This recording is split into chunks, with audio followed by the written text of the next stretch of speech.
दीपू निषाद का एक कद्दावर मेरा कार्यकर्ता था। एक अपराधी छूट के आया और उसे आशंका जाहिर किया था, फिर भी उसकी हत्या हो गई।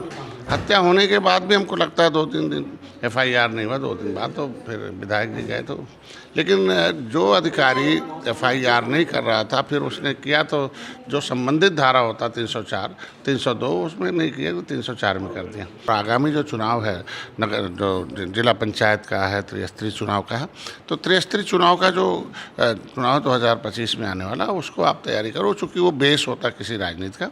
हम लोग सरकार में हैं तो सरकार में विकास और विचारधारा के आधार पर ही हम वोट मांग सकते हैं, क्योंकि हम झूठ बोलेंगे तो हम जवाबदेही हो जाएंगे। उन्हें जवाब दे, उनको सरकार में आना ही नहीं है तो जितना चाहो उतना झूठ बोलो, लोगों को भ्रम करना। खबर के प्रस्तुतकर्ता हैं मोमेंटम कोचिंग,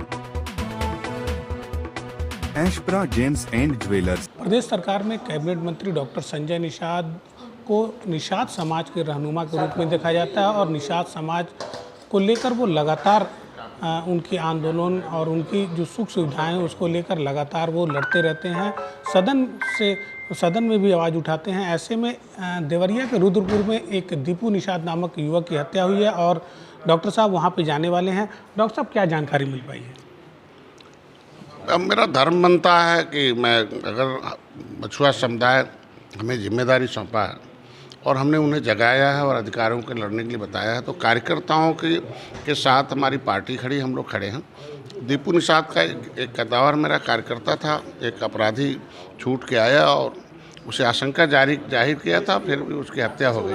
हत्या होने के बाद भी हमको लगता है 2-3 दिन एफआईआर नहीं हुआ। 2 दिन बाद तो फिर विधायक जी गए तो, लेकिन जो अधिकारी एफआईआर नहीं कर रहा था, फिर उसने किया तो जो संबंधित धारा होता 304, 302 उसमें नहीं किया तो 304 में कर दिया।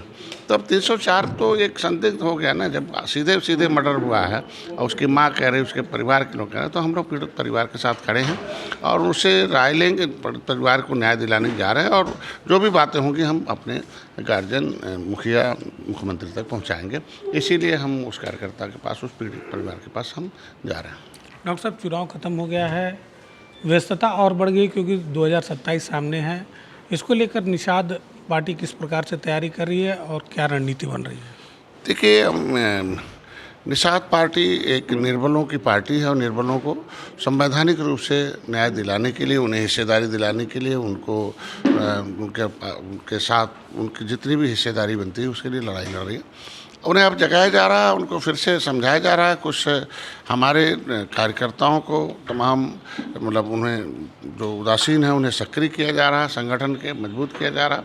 और फिर 2027 में जहां हमारे निषाद बाहुल हैं, उनको मैंने बताया कि प्रदेश में जहाँ जहाँ निषाद है पहले उन्हें जगाओ, उसके साथ और जातियाँ हैं उन्हें लाओ। और आगामी जो चुनाव है नगर जो जिला पंचायत का है, त्रिस्तरीय चुनाव का है, तो त्रिस्तरीय चुनाव का जो चुनाव 2025 में आने वाला, उसको आप तैयारी करो, चूँकि वो बेस होता किसी राजनीति का।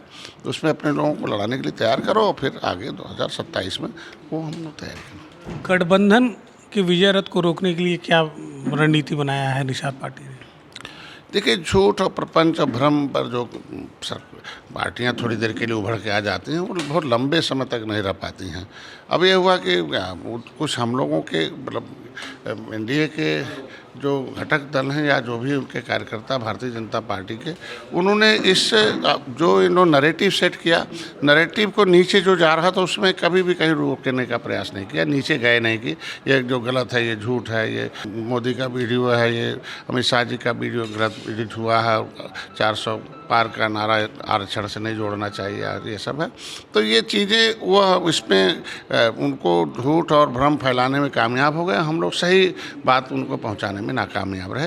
तो निश्चित रूप से इस चीज़ को तैयारी की जा रही है कि आगे ऐसी गलती ना। और फिर अपने आप देखो, झूठ बोल रखे हैं, 8,500 देंगे, 1 लाख देंगे, वो उनके कार्यालय पैसा हंगामा मचा हुआ उन लोगों को।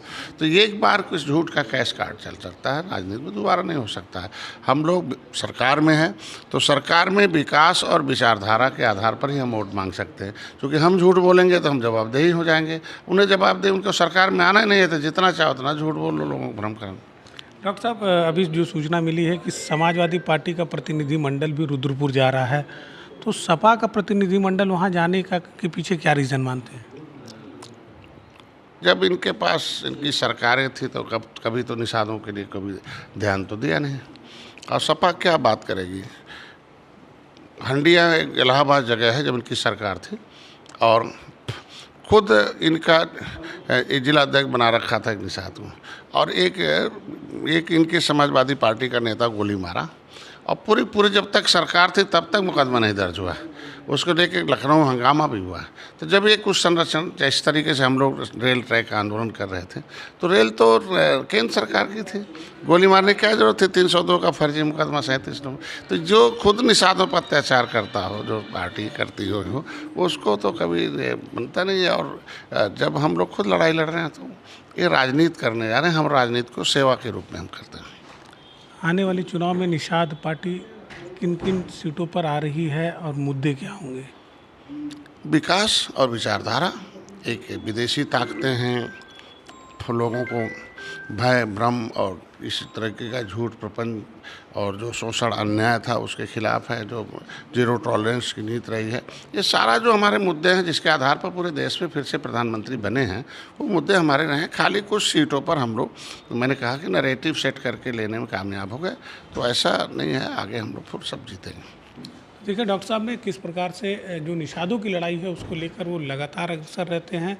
देवरिया में हुई हत्या की भी जानकारी जब उन्हें हुई तो उनका आज वो खुद देवरिया के रुद्रपुर जा रहे हैं, दीपू निषाद के आवास पर, और वहाँ पर वो जाकर उनके परिवार से मिलेंगे और जो भी हर संभव मदद की बात भी कही है उन्होंने। ऐसे में जो राजनीति है, राजनीति को लेकर उन्होंने जो बातें कही वो बड़ा ही सोचनीय है, क्योंकि लगातार निषाद पार्टी हर चुनाव में अपना प्रभाव छोड़ती रही है। आने वाला 2027 चुनाव कितना महत्वपूर्ण होगा, इसको लेकर भी डॉक्टर साहब ने कहा कि जहाँ भी गलतियाँ हुई हैं उसको सुधार कर फिर से हम सभी सीटों को जीतने का काम करेंगे। एमबी भारत के लिए गोरखपुर से निखिलेश प्रताप सिंह। मोमेंटम बेतिया हाथा चौक का जेई मेन 2024 में ऐतिहासिक परिणाम। 8 students above 99.5 percentile and 16 students above 99 percentile। Gorakhpur में IIT जेई और नीट के लिए बस एक ही नाम, मोमेंटम कोचिंग, बेतिया हाथा चौक। कॉल 6389138703।